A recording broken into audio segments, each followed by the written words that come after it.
साथियों नमस्कार। जो बच्चे 2025 में क्लास 9 एवं 10 का फाइनल परीक्षा देने वाले हैं उनके रिवीजन के लिए हमने ये सीरीज की शुरुआत की थी।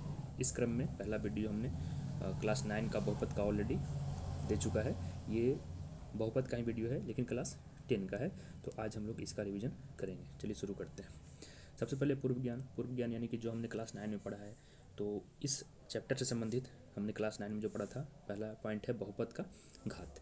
घात हमने पढ़ा था कि सबसे बड़ा घात, किसी भी एक बहुपद में जो सबसे बड़ा घात होता है वही बहुपद का घात कहलाता है। ये एग्जाम्पल के रूप में देखेंगे तो x⁴ + 9x² + 16, इसमें सबसे बड़ा घात कितना है 4, तो ये पूरा बहुपद का घात क्या हो जाएगा 4 हो जाएगा। ठीक है, आगे आते हैं।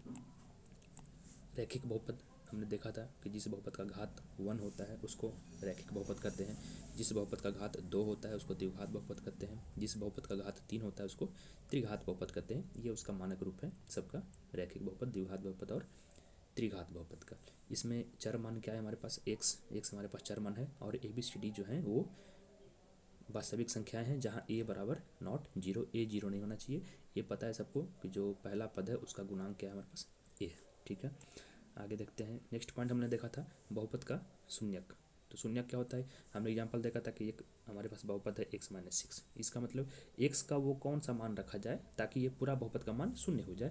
तो x का मान यहाँ पर क्या हो जाएगा 6। तो x का वह मान जो कि बहुपद में रखने के बाद पूरा बहुपद का मान शून्य हो जाए वही क्या कहलाता है, उसका शून्य कहलाता है। तो एग्जाम्पल में हमने देखा यहाँ पर x² - 9 हमारे पास ये बहुपद है। ठीक है, अगर हम x का मान 3 रखते हैं तो भी 0 आ रहा है, और x का मान -3 रखते हैं तो भी 0 आ रहा है। मतलब 3 एवं -3 दोनों क्या है, बहुपद x² - 9 के दो शून्यक हैं। हमने ये भी देखा था शून्यक क्या होता है, मैक्सिमम क्या हो सकता है शून्यक। तो अगर रैखिक बहुपद है तो उसका एक शून्यक, द्विघात बहुपद है तो 2 शून्यक, त्रिघात बहुपद है तो उसका मैक्सिमम 3 शून्यक हो सकता है। ठीक है, नेक्स्ट पॉइंट हमने देखा कि बहुपद का मानक रूप, मतलब बहुपद को लिखने का सही तरीका क्या होगा, तो वो घात के घटते क्रम में। एक एग्जाम्पल हमने यहाँ पर लिया है 2x² - x⁴ + 16 + 3x³। ठीक है, तो ये बहुपद है, एक सही तरीके से मानक रूप में लिखा हुआ नहीं है, लेकिन इसी को हमने अरेंज किया। देखिए, पहले पावर 4 किया, फिर पावर 3, फिर पावर 2, और उसके बाद फिर पावर जो इस हिसाब से सबसे कम था पावर 0। तो ये हमारे पास एक हो गया एक सही तरीका लिखने का। ठीक है, आगे देखते हैं। ये 2x + 1 ये क्या है, एक बहुपद है, लेकिन यहाँ देख रही है 1 + x बहुपद नहीं है। ये √x + 6 बहुपद नहीं है। हमने देखा था कि बहुपद के लिए ज़रूरी है कि जो भी हमारे पास चर मान है उसका जो घात होगा, उसका जो पावर होगा वो क्या होना चाहिए, वो एक पूर्ण संख्या होना चाहिए, तभी वो क्या कहलाता है, एक बहुपद कहलाता है। तो 2x + इसमें तो x का घात 1 है, लेकिन 1/x, 1/x करने का मतलब क्या हो गया, x का पावर -1, और -1 क्या है, एक पूर्ण संख्या नहीं है। उसी तरीक़ा से रूट करने का मतलब क्या होता है कि पावर में कितना हो जाता है 1/2, तो 1/2 भी पूर्ण संख्या नहीं है, अतः ये बहुपद नहीं है। ठीक है, आगे आते हैं। अब हम लोग शुरुआत करते हैं क्लास 10 का, क्योंकि क्लास 10 में हमको सीखना क्या है। तो हमने शून्यक के बारे में जान लिया। यहाँ पर हम लोग बहुपद के जो शून्यक है उसका ज्यामितीय अर्थ को हम लोग देखेंगे, ज्यामितीय अर्थ क्या हो सकता है। ठीक है, सबसे पहले हम लोग ग्राफ का एक सिंपल जानकारी लेते हैं कि ग्राफ क्या होता है भाई। तो संख्या रेखा के बारे में पढ़ा है, नंबर लाइन के बारे में पढ़ा है, उसी से रिलेटेड है। ये एक देख सकते हैं छोटा सा डायग्राम, ये हैंडमेड है। ठीक है, ये पेपर पर मिल जाएगा इसका। इसको बोलते हैं कार्तीय तल या निर्देशांक तल या फिर एक्स तल। ठीक है, ये ग्राफ बनेगा इस तरीक़ा से, एक ये जो स्ट्रेट लाइन गया, सीधा लाइन गया। ठीक है, एक संख्या रेखा, संख्या को इस पर निरूपित करना है। ये संख्या होगा पूर्ण संख्या, पूरा का पूरा ऑलरेडी पढ़ा हुआ है पहले से कि ये दाएं साइड में जाएगा तो बढ़ते क्रम में, और लेफ्ट साइड में आया तो घटते क्रम में। ठीक है, ये हुआ एक्स एक्सिस, एक्स बड़ा, इधर एक्स डैश, ये ऊपर बाई और ये नीचे बाई डैश। ये बीच जो ओरिजिन पॉइंट है, जो मूल बिंदु है, इसको हम लोग करते हैं ओ। ठीक है, ये ओ एक्स इस तरफ बढ़ेगा तो ये बढ़ते क्रम में है प्लस में, ये ओ बाई बढ़ते क्रम में है, माइनस का मान है सारा सारा। लेफ्ट में आएंगे ओ एक्स डैश, ये निगेटिव, और नीचे ओ बाई डैश, ये क्या हो रहा है निगेटिव मान। ये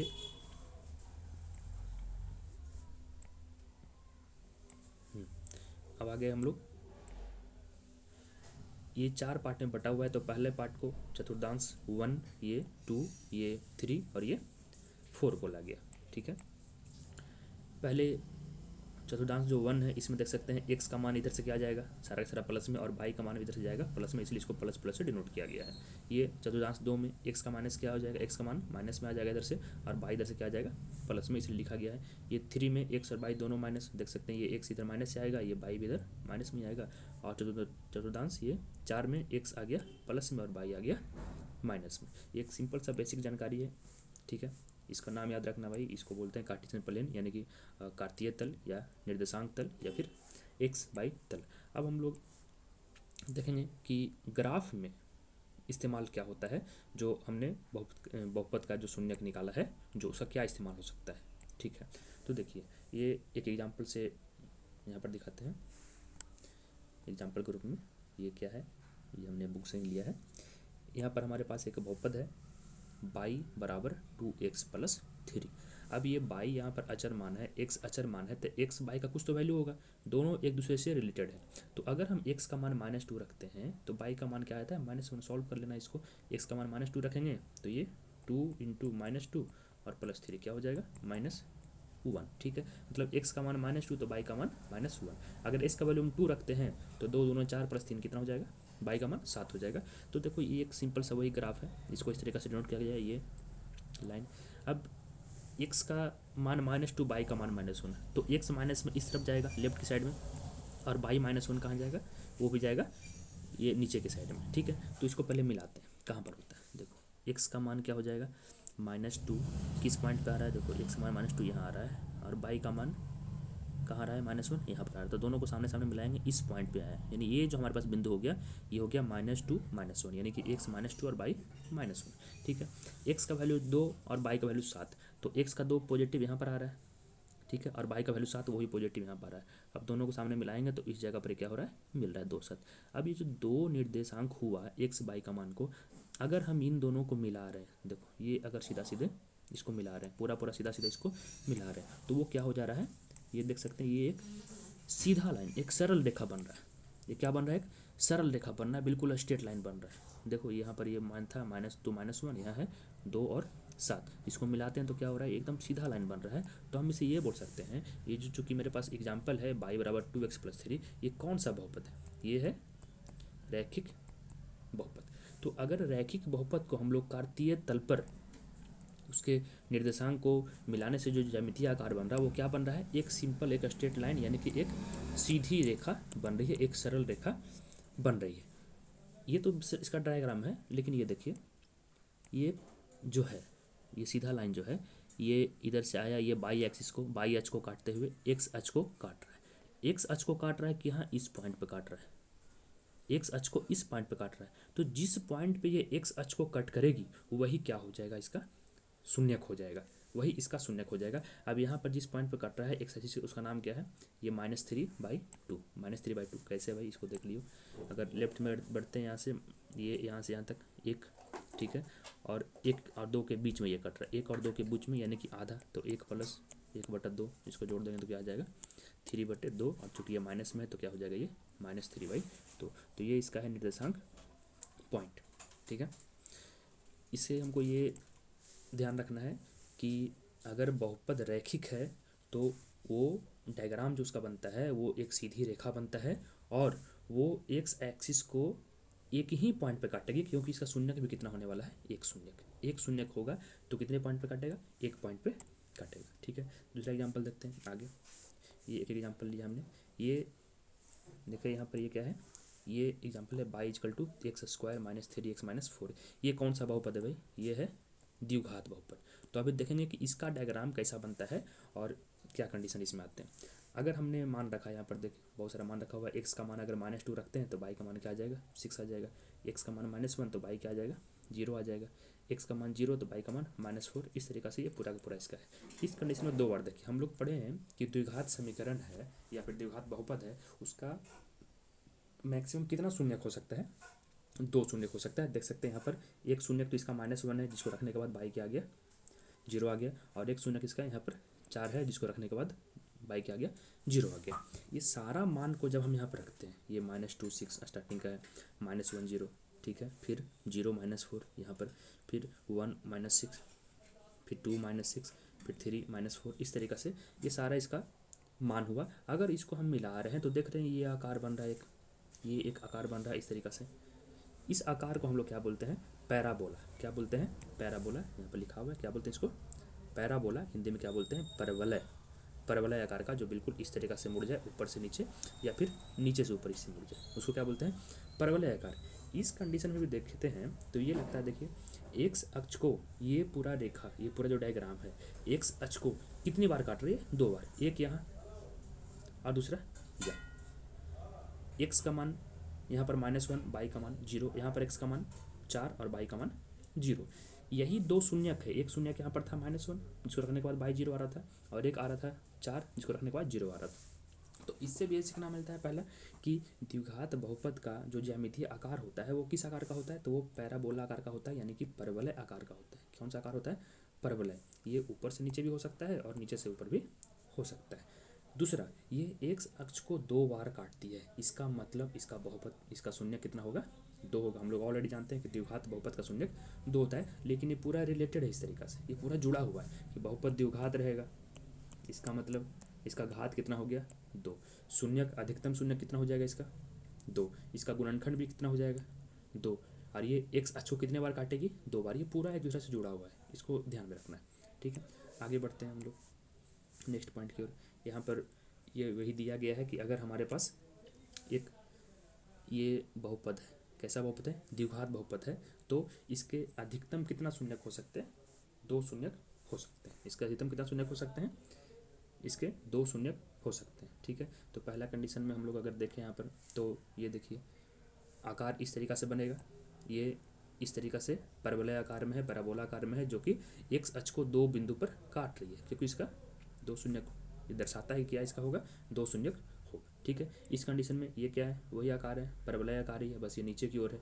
ये भी एक्स अक्ष को कितना बार काट रही है? 2 बार, एक यहाँ और एक यहाँ, मतलब इसका कितना शून्यक होने वाला है? 2 शून्यक होने वाला है। ठीक है, नेक्स्ट ये फिगर की ओर जाते हैं। इसमें देखिए क्या है वही वो जो था, ये कंडीशन नंबर 1 था। यहाँ पर हम लोग देखें स्टार्टिंग में ये क्या था? स्थिति 1 की कोई भी द्विघात समीकरण का पहला अगर आप देखें तो क्या हो सकता है कि उसका 2 शून्यक हो सकता है, यानी कि एक्स अक्ष को वो 2 जगह कट करेगी। ठीक है, फिर अगर दूसरा कंडीशन में आते हैं, ये दूसरा स्थिति में तो है ये भी द्विघात बहुपद ही, और ये क्या कर रहा है? ये एक्स अक्ष को सिर्फ एक बिंदु पर टच कर रहा है, सिर्फ एक बिंदु पर टच कर रहा है। ये नीचे से ऊपर हो चाहे ऊपर से नीचे हो, यहाँ पर देखिए ये सिर्फ एक बिंदु पर टच कर रहा है। इसका मतलब इसका कितना शून्यक होने वाला है? इसका सिर्फ एक शून्यक होने वाला है। एक्स अक्ष को जितना बिंदु पर टच करेगा उतना ही शून्यक होता है। तो हम लोग जो देखे सरल रेखा, उसमें रैखिक बहुपद में उसमें क्या था? एक सरल रेखा था जो एक्स अक्ष को सिर्फ एक बिंदु पर कट रहा था। तो हमको पता है कि रैखिक बहुपद का क्या होता है? एक ही शून्यक होता है। इस कंडीशन में जब द्विघात बहुपद है तो उसमें कितना शून्यक हो सकता है? मैक्सिमम 2 हो सकता है। तो हम लोग ऊपर देखें, ऊपर ये देखें कि यहाँ पर कितना शून्यक हो रहा था? यहाँ पर 2 शून्यक हो रहा था, और अभी हम लोग आए नीचे, यहाँ पर कितना हो रहा है? यहाँ पर देख सकते हैं 1 शून्यक हो रहा है। यहाँ पर एक बिंदु पर टच है, यहाँ भी एक बिंदु पर टच है, तो 1 शून्यक हो रहा है। ठीक है, फिर आते हैं नेक्स्ट कंडीशन देख लेते हैं। तीसरा स्थिति देख रहे हैं तो यहाँ पर क्या नजर आ रहा है? ये तीसरी स्थिति में देख रहे हैं कि ये आकार तो ऐसा बन रहा है, पैराबोला सब में बनेगा, लेकिन ये एक्स अक्ष को कहीं टच कर रहा है? ये कहीं पर नहीं, ये पूरा खाली है, यहाँ पर कहीं टच नहीं कर रहा है, ये भी कहीं पर टच नहीं कर रहा है। इसका मतलब इसका कितना शून्यक होने वाला है? एक भी नहीं, 0 शून्यक। जितना बार ये एक्स अक्ष को कोई भी आकार आकृति काटेगी उतना ही शून्यक होगा। तो इस कंडीशन में एक बार भी नहीं कट कर रहा है, इसका मतलब एक भी शून्यक नहीं होगा। तो अगर हम लोग देखें द्विघात बहुपद का कितना शून्यक, द्विघात बहुपद के बारे में बात करें तो कितना शून्यक हमको पता है? द्विघात बहुपद का कितना होता है? 2 शून्यक होता है। 2 मैक्सिमम शून्यक हो सकता है, मतलब इसका 2 भी हो सकता है, या फिर 1 होगा, या फिर 1 भी नहीं होगा, ये कंडीशन। ठीक है, आगे आते हैं हम लोग नेक्स्ट पॉइंट, बहुपद के शून्यक और गुणांकों में संबंध। शून्यक हम लोग देखें कि जो मान रखेंगे और वो पूरा बहुपद 0 आ जाए वो क्या हो गया? शून्यक। और गुणांक पता है कि चर मान का जो गुना में जो अंक होता है वही क्या होता है? गुणांक। ठीक है, तो ये दोनों में रिलेशन क्या होता है वो हम देखते हैं। तो पहला रैखिक बहुपद, फॉर्मेट इसका एक्स प्लस बी है, जहाँ ए बराबर 0 नहीं होगा, ये ऑलरेडी पता है। ठीक है, एक एग्जाम्पल लिए 2x + 5, ये बहुपद है, इसका शून्य क्या हो जाएगा? -5/2। शून्य क्या हो गया इसका? -5/2। ये मान अगर हम इसमें रखते हैं तो ये बहुपद का मान क्या आ जाएगा? 0 आ जाएगा। ठीक है, तो ये देख सकते हैं ये 5 जो है, ये 5 किसका मान है? b का मान है। इस कंडीशन के हिसाब से 5 किसका मान है? b का मान है।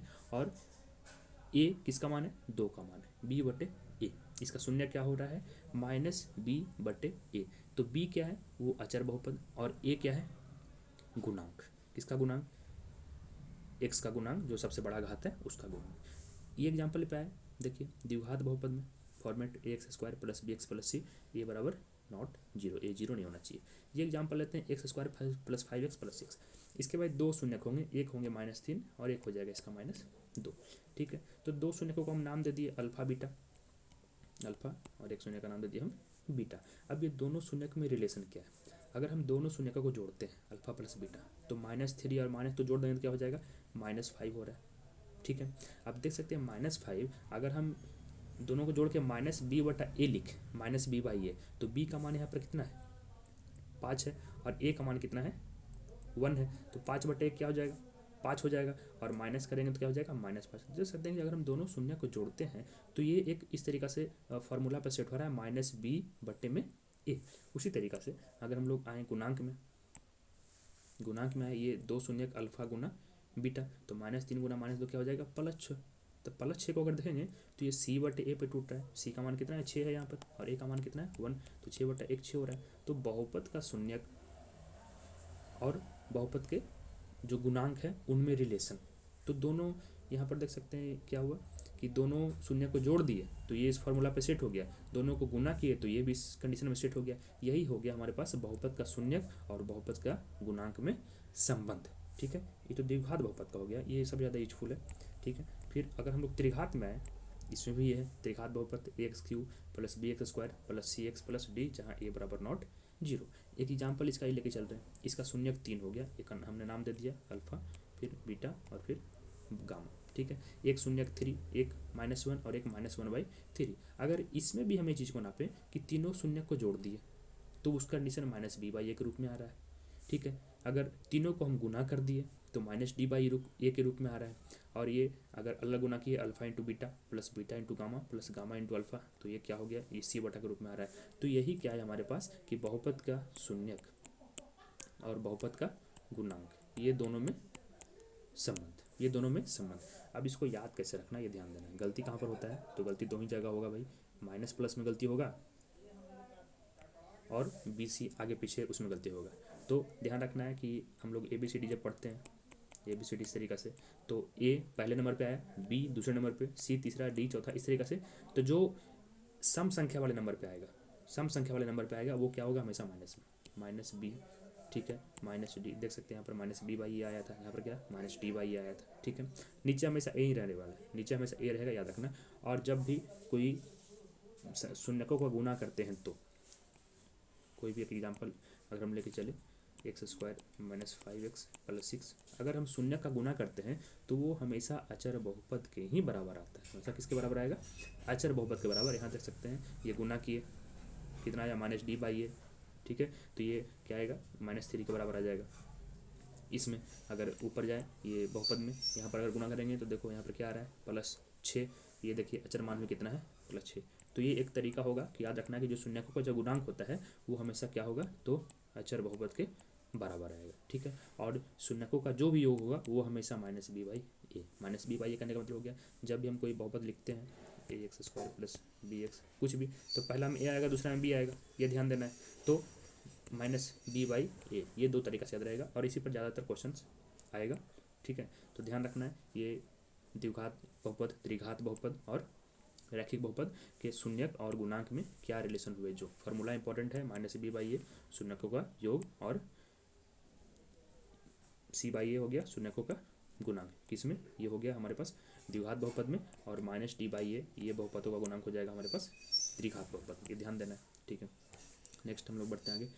ठीक है, ये फिगर लिया गया है, इसमें कोई एग्जाम्पल नहीं है, बस हमको ये फिगर देखना है, और फिगर देखकर ये हमको बताना है कि इसके कितने शून्यक हो सकते हैं। तो हम लोग अभी भी पढ़े ऊपर में कि कोई भी एक आकृति है, कैसी भी आकृति हो, वो x अक्ष को जितना बार काटेगी उतना ही शून्यक उसमें होगा, जितना बार काटेगी। तो यहाँ पर देखते हैं इस कंडीशन में x को कहाँ काट रहा है भाई, x को एक जगह पर काट रहा है, इसका मतलब इसका कितना शून्यक होने वाला है, एक शून्यक होने वाला है। ठीक है, बहुपद कौन सा है वो हमको नहीं पता, लेकिन शून्यक क्या होगा, इसका एक होगा। ठीक है, इस कंडीशन में यहाँ देखिए, यहाँ पर एक जगह यहाँ काट रही है, एक जगह यहाँ, दो जगह काट रही है, और इसका आकार भी देखो कैसा है, पैराबोला आकार का, यानी परवलय आकार का। ठीक है, तो ये कौन सा बहुपद होने वाला है, ये द्विघात बहुपद होने वाला है। इस कंडीशन में देखते हैं यहाँ पर तीसरा में एक यहाँ पर x अक्ष को कट कर रही है, यहाँ पर कट कर रही है और यहाँ पर कितना जगह कट रही है, 3 जगह।